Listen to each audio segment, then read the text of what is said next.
I'm going to show you just a few reports that I think are good ones to look at, for teachers to look at, and for administrators to look at to assess the STAR progress now that you've given a second administration. So there's at least two data points showing some growth.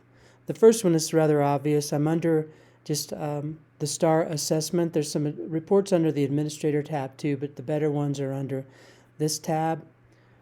And the most obvious one for looking at growth is the STAR growth report. So we'll pull that up. I have Inspiration View, Jason Atias selected here, but you can toggle between, and you would only have Inspiration View Elementary School, of course, but you could switch amongst your teachers really quickly, hit apply, and it'll bring them up. This is something that you could change. Latest test is, I think, the default, but that's what you need to be looking at. Growth expectations, probably the default is set at 50. I set it to 35 because of the SLO requirements. In the SLO document, it says that students are expected to show, to attain growth between the 35th to the 65th percentile in this SGP rating, which is really just average growth on the standard bell curve. But because of that, I set it at 35, because at the bottom end, that's the lowest you want. Every student above that is going to count better, more points on the SLO. So hit update report. And each time you switch teacher, you'll have to update reports.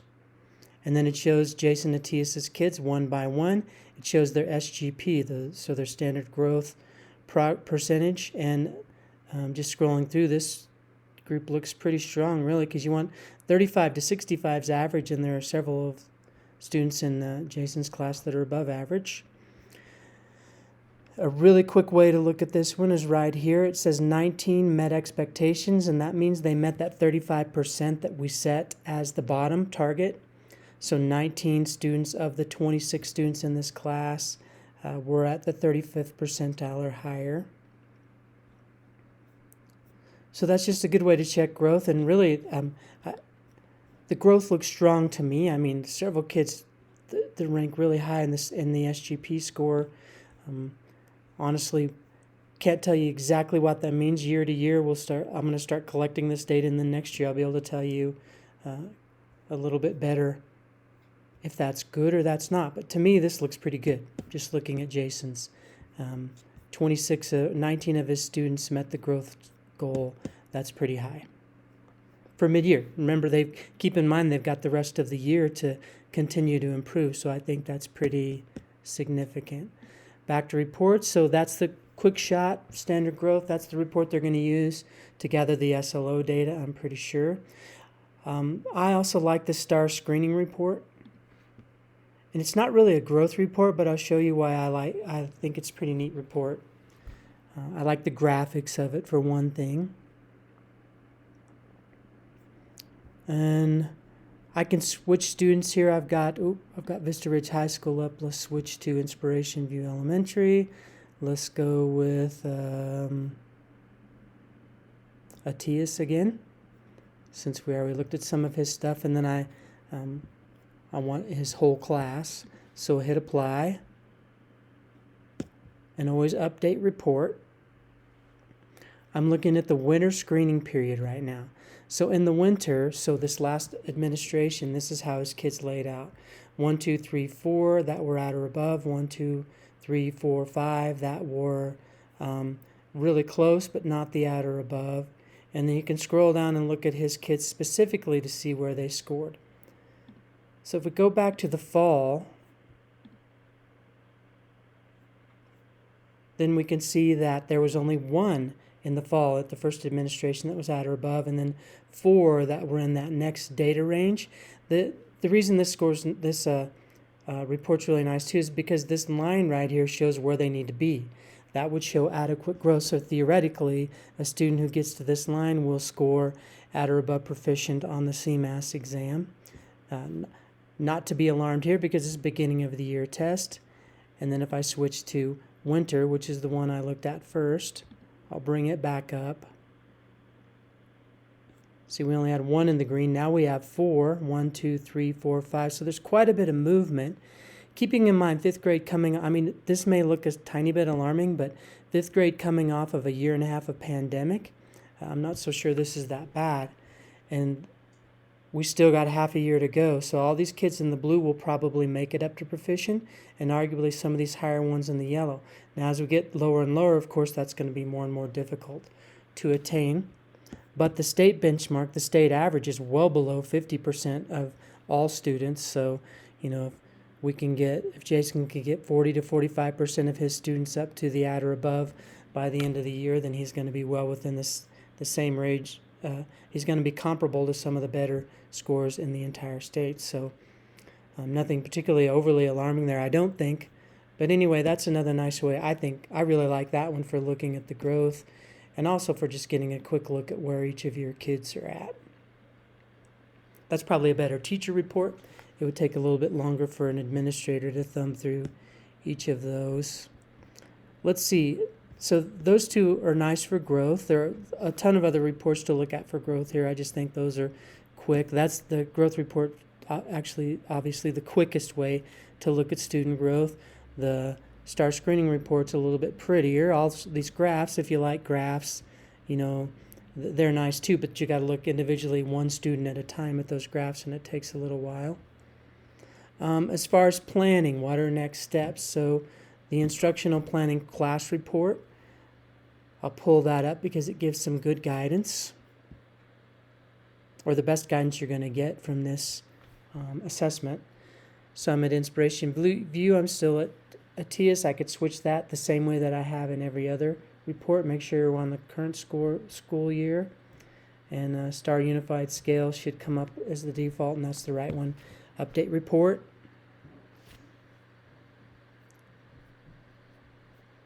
And you can kind of see a summary of how his kids did on the test. This is really kind of meaningless to most people, and it's relatively meaningless to me, these numbers right now. I'll get to know them better.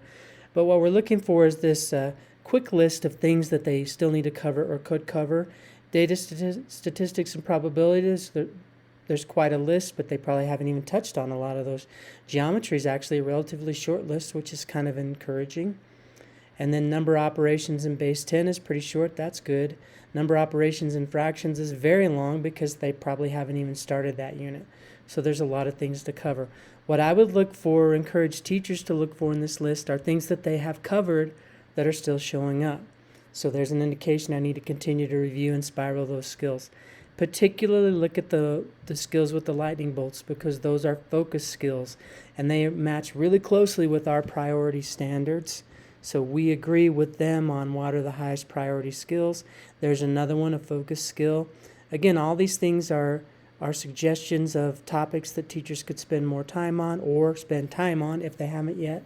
But the lightning bolts are the highest priority ones. So here's another one, fluently multiply multi-digit whole numbers. So yeah, that's obviously a high priority skill.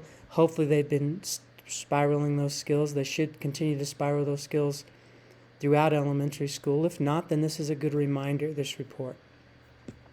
So I would definitely have teachers take a look at the instructional planning class report. So that one gets to the question of what next, what should we be continuing to work on? And that may not be completely accurate, but based on the other information the teachers have through local assessments or through their own assessments, they should be able to verify things on that list that are actual things they need to work on. And there's probably a few things on that list that they feel like they're doing okay on. That's very likely, because this is just a guess, a computer-generated guess. Another report on this, under this tab, that I think is really good is this Monitor Student Mastery Dashboard. The math one is not working. I'm going to try to figure out why. So we'll pull up the literacy one, hopefully for one of Inspiration View's teachers, and we did. We're picking on ATIAS all day today. And you can click on these drop downs or on these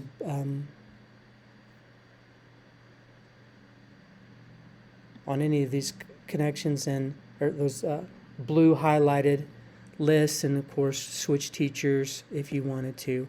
We'll stick with Jason. The reason I like this one is because, and you can see the literacy actually looks really good for your 5th grade across the board. But you can just see a whole lot of information, and this is going to be based on the latest administration of the test. It's not really showing growth, it's showing achievement, where they're at.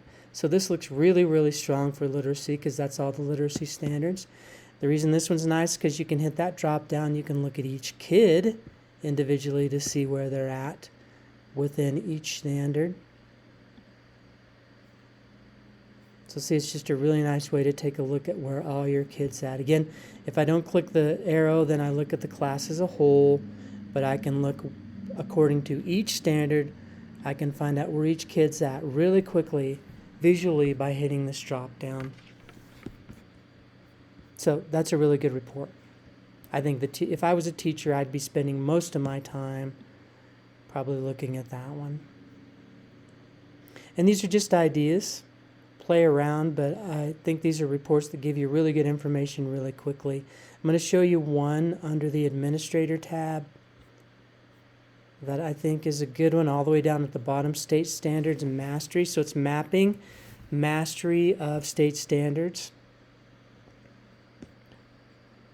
This is a harder one, a more time-consuming one to look through. So it's not quite as, for that reason, it's not quite as strong because it doesn't give information as quickly as the others. So I'm looking at Inspiration View Grade 2, and I could switch to Grade 3, Grade 4 pretty easily. Current Mastery.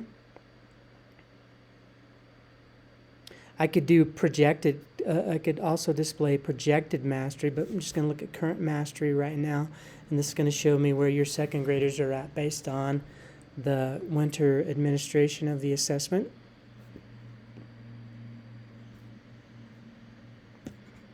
So the downside of this report is if you don't know these standards, and most of your teachers probably would be able to tell which ones they were. If you don't know them, then you're going to have to look them up. Now, I took the liberty of looking a few of these up. Like this one, the kids are doing really well on, probably as well as they're going to do. And I think this one had to do with solving problems with money, so that's a good sign. One of the lower ones, so like this is pretty low, might be concerning, but if you look at it, it's addition and subtraction within 1,000, which is something that they're really just starting to work on. So it's expected they would be lower there. But anyway, a quick look at how they're doing, how each class of students is doing overall in meeting the standards. Green would be obviously where you want to be. And then, of course, by the end of the year, you'd want to see a lot more movement. But this is a good quick report for you to look at, for your teachers to look at as well. And there are other ways to look at the standards. I just think this is a nice, clean, neat, quick one.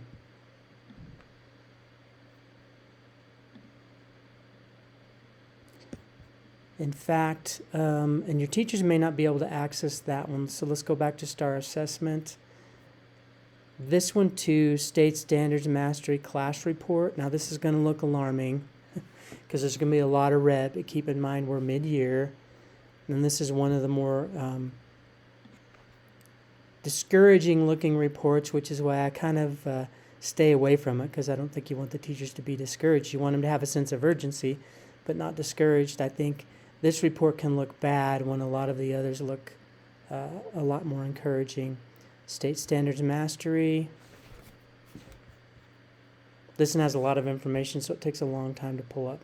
So it shows, just like the Mastery Dashboard I showed you a minute ago, it shows each kid's achievement, but it gives their scale score. It gives where they're at percentage-wise. And an 80 gets you to the green. So teachers would want to look at the cut points to get more value out of this. But it's a way to look at where your kids are at. See, this one lists each standard specifically, whereas the other reports don't. So it's another way to look at the standards without having to scroll back to the content standards to see exactly which standards it's addressing, because they're all listed on this one. Again, I hesitate a little bit on this one because it looks bad. Keep in mind we're mid-year. There's still an entire half a year to grow, so it's not as bad as it looks. But we don't want panic to set in at this point in time. So that's just a few of the reports that I like. If you have any questions, holler at me. I'd be glad to come out if you have 30 minutes and start to pick through some of these with you. I am going to start looking through the reports to collect some data. I want to collect some data for each school so we know where we're at. As we continue on in the from year to year, we can, like next year, mid-year, we can look back at this year and see where we were, and then we start to get more value out of these reports.